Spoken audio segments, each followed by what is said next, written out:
আসসালামু আলাইকুম। আশা করি সকলে ভালো আছেন এবং সুস্থ আছেন। ব্যাংকে গিয়ে ছেঁড়া ফাটা টাকার নোট আপনাকে পাল্টাতে আর কষ্ট করতে হবে না। 12 এপ্রিল 2026 সালে বাংলাদেশ ব্যাংক তেমনই একটা কিন্তু পরিপত্র জারি করেছে এবং যেই ব্যাংক আপনাকে ছেঁড়া ফাটা টাকার নোট পরিবর্তন করে দিবে না, তাদের বিপরীতে আপনি তখনই তাৎক্ষণিক ব্যবস্থা নিতে পারবেন।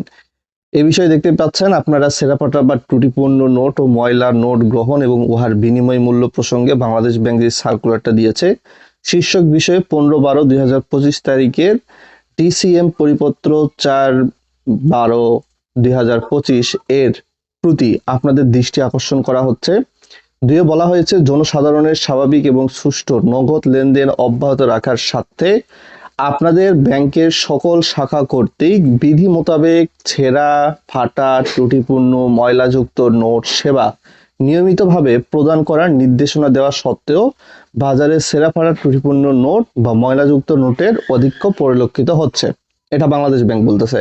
তারপরে বলতেছে, এক্ষণে বাংলাদেশ ব্যাংকের পরিচ্ছন্ন নোট নীতিমালা বাস্তবায়নের লক্ষ্যে জনসাধারণের নিকট হতে বিভিন্ন মূল্যমানের ছেঁড়া ফাটা ত্রুটিপূর্ণ ময়লাযুক্ত নোট, বিশেষ করে ছোট মূল্যমানের 5 টাকা, 10 টাকা, 20 টাকা, 50 টাকা নোটসমূহ নিয়মিতভাবে বিশেষ কাউন্টারে গ্রহণপূর্বক ফ্রেশ বা পণ্য প্রচলন পদ্ধতিতে নোটের মাধ্যমে বিনিময় মূল্য প্রদানের জন্য আপনাদেরকে নির্দেশনা দেওয়া হচ্ছে। বাংলাদেশে যে 61টা ব্যাংক রয়েছে, সকল ব্যাংকের ক্ষেত্রে এটা প্রযোজ্য, সরকারি বেসরকারি।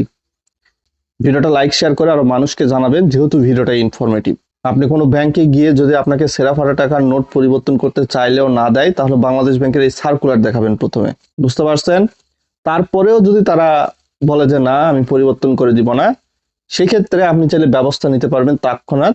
তো এখানে মূলত বলা হয়েছে, এ ধরনের সেবা প্রদানে কোনো ব্যাংক শাখার অনীহা পরিলক্ষিত হলে সংশ্লিষ্ট শাখা বা সংশ্লিষ্ট ব্যাংকের বিরুদ্ধে ব্যবস্থা গ্রহণ করা হবে।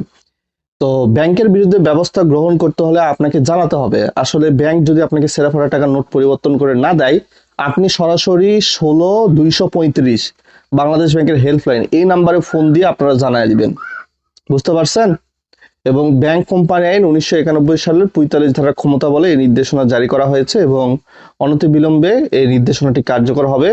এবং বিষয়টি অতি গুরুত্বপূর্ণ হিসাবে কিন্তু ধরা হয়েছে। এখানে পরিচালক সহ সকলের সিগনেচার কিন্তু রয়েছে।